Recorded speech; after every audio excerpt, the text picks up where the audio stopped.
the middle market, and The Ohio State University. Come listen to Dr. Anil Makhija, Dean of the Fisher College of Business, share how academia is supporting this powerful yet understudied segment.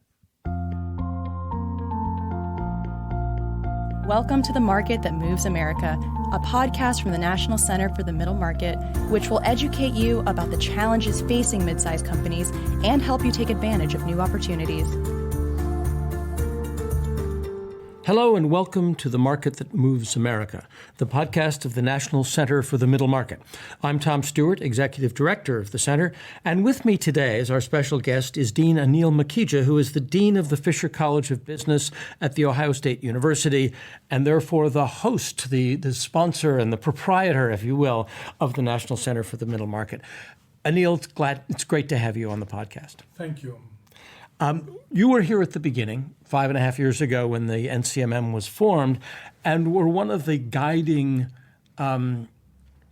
lights, one of the people really pushing for the creation of the center. And I wonder if you could tell us a little bit about why you feel that looking at middle market companies is so important and to whom it's important. Thank you, Tom, for this opportunity. First of all, of course, I'd like to believe that I single-handedly did all that. Unfortunately, other people jumped in and did the heavy lifting. But the question you have asked is a very important one because it goes to the heart of why we have spent all this effort studying the middle market. And very quickly, for those who haven't followed the technical definition of middle market, we've sponsored a definition where middle market firms are firms with revenue from 10 million to $1 billion. Now, I know that's very large territory, and the Middle Market Center at Fisher has always divided this into three parts. Chopping it up so we could see the various parts of the middle market. Your question, of course, is why bother? Why look at this segment of firms? And the reason is, and I'm going to walk you through the different audiences as to why they should care about this segment. If you are a policymaker, well, you know that small firms, through the formal advocacy of the Small Business Administration, has given a lot of attention to small firm, and deservedly so. And of course, large firms are in the public eye, so they automatically get a lot of attention. And they also can hire lobbyist firms, law firms, and others to represent them in the corridors of power as well. Yeah, exactly, Tom, and that's why their point of view is front and center.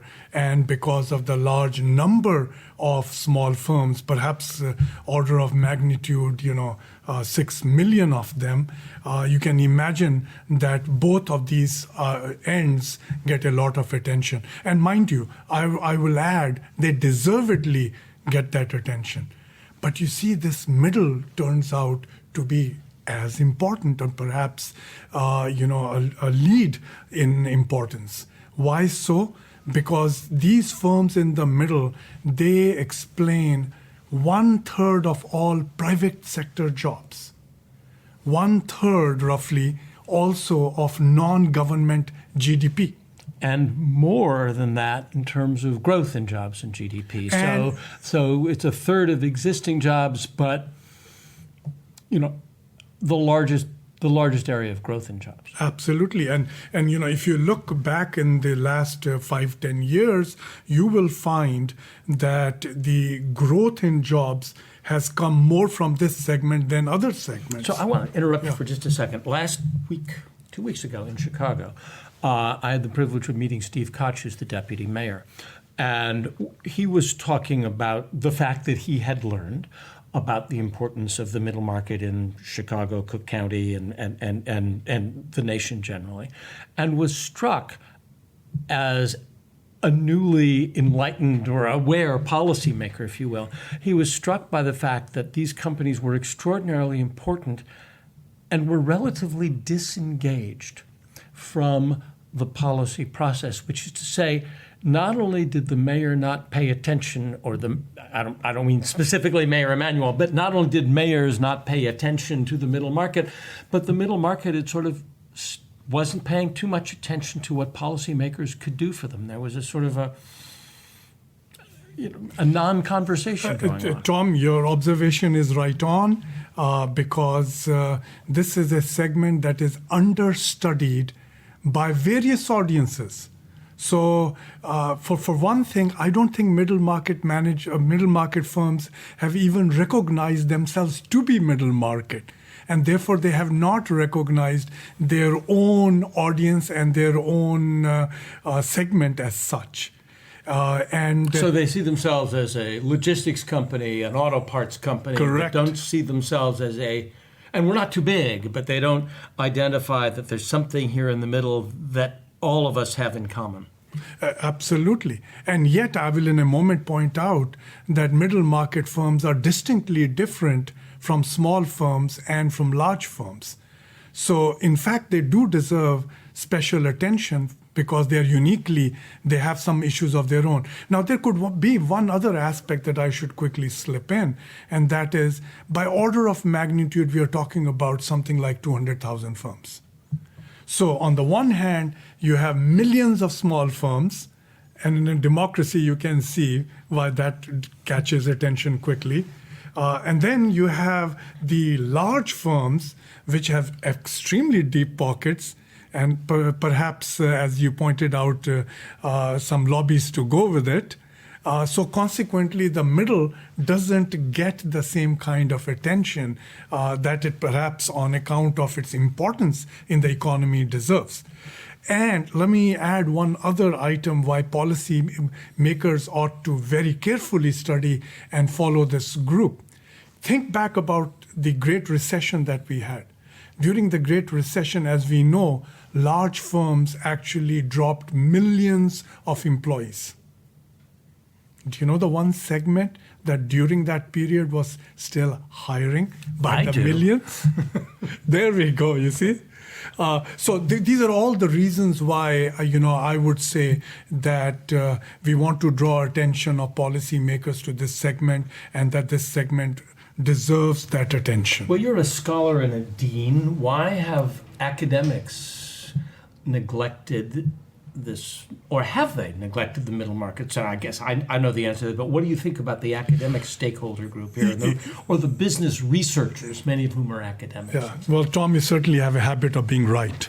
Well, we agree. That's why we both agree that we have a habit of being right. Yeah. So this is an area that is truly understudied, and I think the reason it's understudied is, it's like where do you go looking, where the light is.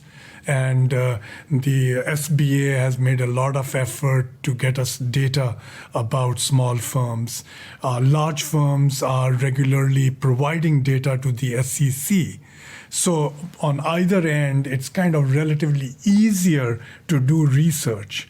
But here there is this 1/3 of the segment, and we don't know much about these firms. Mostly private companies, so not publicly, exactly. No public information with the stock exchanges. By estimates of our center, only about 80 to 85% of them, rather, are privately held, whether it's family-owned or private equity-owned. So we are talking about only a small fraction that is publicly traded, therefore officially providing data. So now you can see which is easier.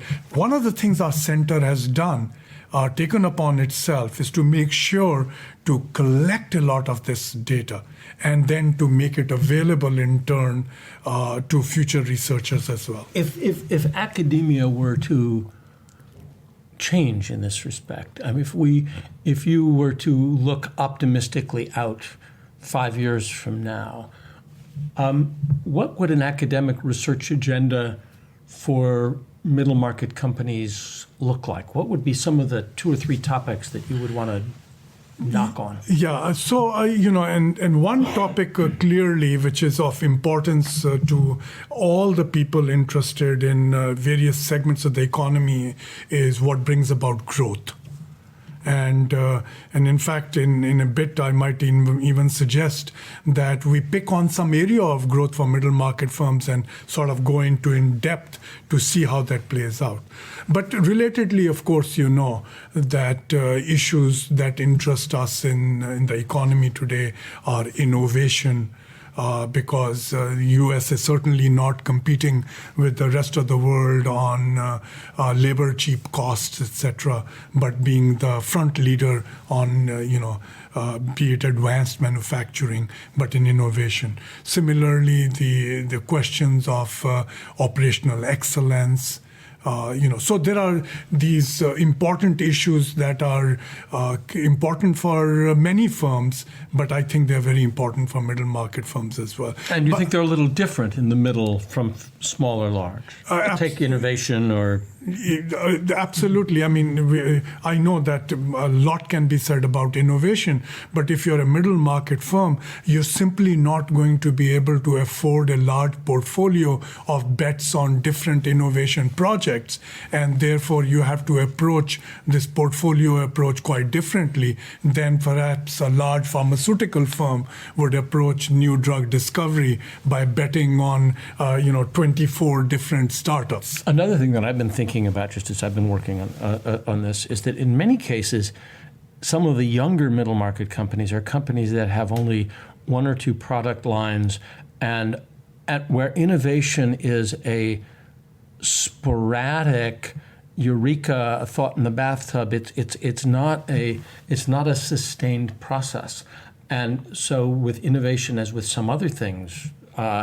It's one of the things that happens in the middle market is you have to learn how to create a rhythm or a cadence or a process, and how to and where that comes from. How do you emerge from sort of random insights to a pulsed cadence beat of innovation? And I think that's a topic that I've never seen written about in any academic or business literature. And based on what you just said, Tom, wouldn't you agree that middle market firms are greater in need of a culture of innovation because, so to speak, they cannot rely on a department of innovation? That's right. And somewhere out there are companies that are doing this, and discovering them would be a big deal. And I think our center tries to highlight those successes because they become the best practices then for the rest of us. And by the way, if any of you listening to this podcast is that company creating cadences and processes of innovation as you work through the middle market, talk to us. You can write to us and go to our website at middlemarketcenter.org and let us know about your innovation experiences, because we'd love to hear what you're doing. But Anil, you were talking about the policymaker audience, the academic audience, and then the audience, the third. The most important audience ultimately is the middle market manager and the potential employees. Those are the talent, the students, speaking now as an academic as well. So let me speak a little bit about why these audiences ought also to pay a lot of attention to the middle market. From the point of the executive, I think a bit of that point was already made when we talked about innovation. So middle market managers recognize that their problems are unique problems. And just to highlight that, shall I just share one statistic with you? At one point, we had done a study of the mortality of small firms versus middle market firms and large firms. I know it's a little bit dated, a few years, but not very long. But middle market firms have average lives of about 31 years. Now, I give you the middle market first because you might fall under the trap of thinking that small and large are going to be sort of equal weight distance on either side. But you're going to be surprised by the results. It turns out that small firms have average life in our study of only about 7 years. And large firms are 39 years. So you see, the middle market firms don't fit very easily into what you might think as small firms on their way to becoming large firms. So they have a lot more runway. They have this nice sweet spot with a lot of runway, a lot of room to grow, but also a lot of resilience. And let's think about runway a little bit in the few minutes that we have left. Let's go back to what you said earlier about looking at a point of growth where there's a real opportunity for the middle market or for middle market companies, but also unique kinds of obstacles that middle market companies face. And we were talking in advance, and you said you'd like to talk about growth. And globalization. Yes, absolutely. Yeah. So, we just talked a few minutes back about innovation as a form of growth. And I think, there are many issues there. But let's talk about another form of growth, and that is through globalization. So here's our center has been studying globalization pretty much from the get-go.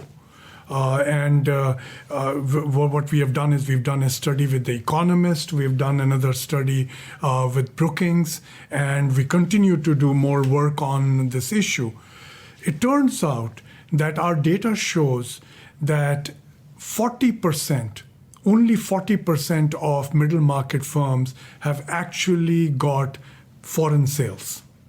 Okay, 60% of them, zero. And the 40% that do have international sales, they get about 10% of their sales. So the net result is, let me summarize, that for the typical middle market firm, they are only getting 4 cents on the dollar from their international sales. And where are those international sales coming from? Interestingly, they're not coming from very far. Mexico and Canada.